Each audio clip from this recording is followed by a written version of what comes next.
सोनिया तोमर, हमारे चैनल में आपका स्वागत है। आइए चलते हैं आज की खबरों की। कंप्लेंट मिली थी एंटी करप्शन ब्रांच को department of family and health wealth की तरफ से, और उन्होंने इसमें कंप्लेंट की थी जो एक्स रजिस्ट्रार है कुलदीप सिंह के अगेंस्ट। और उन्होंने ये कंप्लेंट में कहा था कि ये जो कैंडिडेट्स का फ्रॉड्यूलेंट रजिस्ट्रेशन कर रहे हैं। इस कंप्लेंट के ऊपर सब्सिक्वेंटली हमने एफआईआर रजिस्टर करी और फिर इन्वेस्टिगेशन की, उसमें ये सारा मामला सामने आया।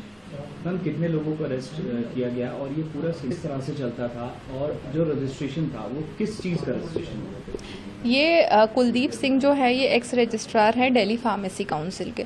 यहाँ पे फार्मासिस्ट का रजिस्ट्रेशन किया जाता था।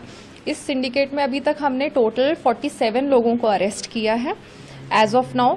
जो इनका मोडस ऑपरेंडी था वो ये था कि जो कुलदीप सिंह है वो एक टाउट के साथ मिलके, टाउट का नेम था संजय जिसको हमने अरेस्ट किया है, उनके फर्दर सब टाउट्स थे, लाइजनर्स थे, शॉप ओनर्स थे, उन सब के साथ मिलके ये लोग ल्योर करते थे कैंडिडेट्स को। ऐसे कैंडिडेट्स को जिनके पास कोई डिग्री नहीं है, 12th की डिग्री नहीं है, कोई फार्मा उसका डिप्लोमा नहीं है, ऐसे कैंडिडेट्स को ये ल्योर करते थे और इनको ये एश्योरेंस देते थे कि आप हमें इतना कुछ एक सम का पेमेंट करेंगे, उसके बदले में हम आपको 12th का भी डिप्लोमा भी, फार्मासिस्ट का डिप्लोमा भी और साथ में फार्मेसी काउंसिल में रजिस्ट्रेशन भी हम लोग करवा के देंगे। तो इस तरह से ये लोग ल्योर करते थे कैंडिडेट्स को। और रजिस्ट्रेशन का प्रोसेस ऑनलाइन होता था? जी, रजिस्ट्रेशन का प्रोसेस बिल्कुल ऑनलाइन होता था। इसमें जो प्रोसीजर है वो ये है कि फर्स्ट सबसे पहले कैंडिडेट्स जो हैं वो अपने डॉक्यूमेंट्स अपलोड करेंगे। उसके बाद वो डॉक्यूमेंट्स जाते थे कुलदीप सिंह के पास। कुलदीप सिंह जो डिग्रीज हैं और डिप्लोमाज हैं उनको अपने कंसर्न इंस्टीट्यूट्स में सेंड कर देते थे। वहाँ से वेरीफाई होके मेल के थ्रू ये वापस कुलदीप सिंह के पास आती थी। उसके बाद कुलदीप सिंह वहाँ पे इनको रजिस्ट्रेशन में काउंसिल के रजिस्ट्रेशन में इनको रजिस्टर कर देता था। लेकिन ये तो हो गया जो प्रोसीजर है। एक्चुअली में ये लोग क्या कर रहे थे, जो अपलोड डॉक्यूमेंट्स थे कुलदीप सिंह ही करता था और संजय करता था अपने टाउट्स के साथ मिलके।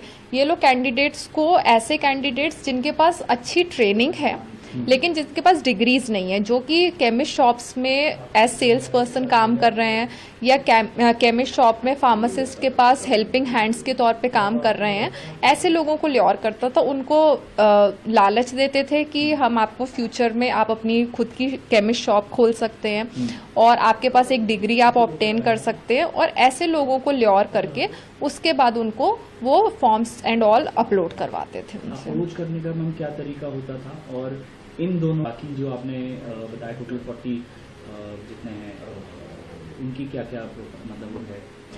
जो अप्रोच था वो संजय ही करता था। ये कैंडिडेट्स ऑल ओवर दिल्ली से ढूंढता था।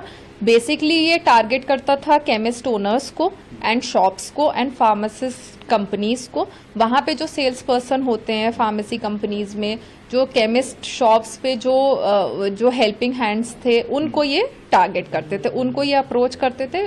सारा काम ये संजय ही करता था। जो प्रोसीजर रजिस्ट्रेशन का था, फाइनल इंटरव्यूज का था, वो रोल था कुलदीप सिंह का।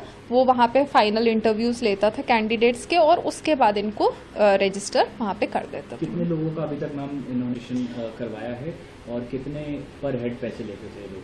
इनके टेन्योर में अभी तक ड्यूरिंग इन्वेस्टिगेशन इनिशियल कंप्लेंट कम रजिस्टर्ड कैंडिडेट्स की थी, लेकिन जब ड्यूरिंग इन्वेस्टिगेशन आया तो पता लगा इनके टेन्योर में अभी तक 4900 से भी ज़्यादा रजिस्ट्रेशंस हो रखी हैं। इवन आफ्टर जब इनका जो ये सिंडिकेट था ये सामने आया और जब इनको रोल बैक के ऑर्डर्स हो गए थे, उसके बाद भी ये अपनी पर्सनल प्राइवेट मेल आईडी से इन्होंने 250 से भी ज़्यादा कैंडिडेट्स का रजिस्ट्रेशन किया। और ड्यूरिंग दैट टेन्योर ये कितने रेगुलर है, कितने फ्रॉड्यूलेंट है, ये अभी अंडर इन्वेस्टिगेशन। पैसे कितने लेते थे मैम पर हेड? ये एज पर economic status anywhere between 1.5 to 5 lakhs। अच्छा मैम, ये जो रजिस्ट्रेशन पूरी दिल्ली में कराएं, क्या ये आप दिल्ली के अलग अलग केमिस्ट शॉप में क्या ये काम करते हैं, और क्या इसमें ओनर्स भी हैं या फिर सिर्फ हेल्पर हैं? देखिए, एज ऑफ नाउ तो हमने 35 ऐसे बेनिफिशियरीज को आइडेंटिफाई किया है, उनको अरेस्ट भी किया है, जो कि जिन्होंने ये फ्रॉड्यूलेंट रजिस्ट्रेशंस करवाए, ये डिग्रीज ऑब्टेन करी। इनमें से ज़्यादातर वो हैं जो अभी ओनर केमिस्ट शॉप्स पे काम कर रहे थे या केमिस्ट शॉप पे ओनर के साथ जो है वो हेल्प करवा रहे थे, मोस्टली ऐसे है। लेकिन हम इस चीज़ को फैक्ट को डिनाई नहीं कर सकते, हो सकता है फ्यूचर में ऐसी लीड्स आए कि ओनर्स भी इसमें शामिल हैं। हमें एक इम्पॉर्टेंट सवाल ये है कि ऐसी इन्फॉर्मेशन आ रही है कि कुलदीप का जो किसी एक्स मिनिस्टर ने उनको रखवाया है, अपॉइंटमेंट किया है, इस पर आपका क्या कहना है? ये देखिए, ये सारे मैटर जो है ये अभी फ़िलहाल अंडर इन्वेस्टिगेशन है। जो हमारा जो केस है ये इनिशियल स्टेजेस ऑफ इन्वेस्टिगेशन में है। सो ये सारे मैटर जो भी है ये इन्वेस्टिगेशन में आएंगे और जैसे जैसे लीड्स आती जाएंगी वो as per the law action लिया जाएगा। एक आखिरी सवाल, मैसेज मैम क्या है आपका, इनका पकड़े जाना, इस तरह के लोग जो समाज में काम करते हैं, केमिस्ट शॉप की काफ़ी वो रहता है, तो कितना ज़रूरी था, इस पर आपका क्या कहना है? देखिए, सामाजिक दृष्टि से भी ये एक महत्वपूर्ण कदम है। इसमें जो हमारे समाज के हित को ध्यान में रखते हुए डेफिनेटली, बिकॉज़ ये जो केमिस्ट शॉप्स हैं ये बहुत ही इम्पॉर्टेंट रोल आज की डेट में, हम सब जानते हैं हेल्थ इज़ वेल्थ, तो आज की डेट में बहुत इम्पॉर्टेंट रोल निभा रही है और वहाँ पे ऐसे लोगों का काम करना इज़ अ बिग प्रॉब्लम।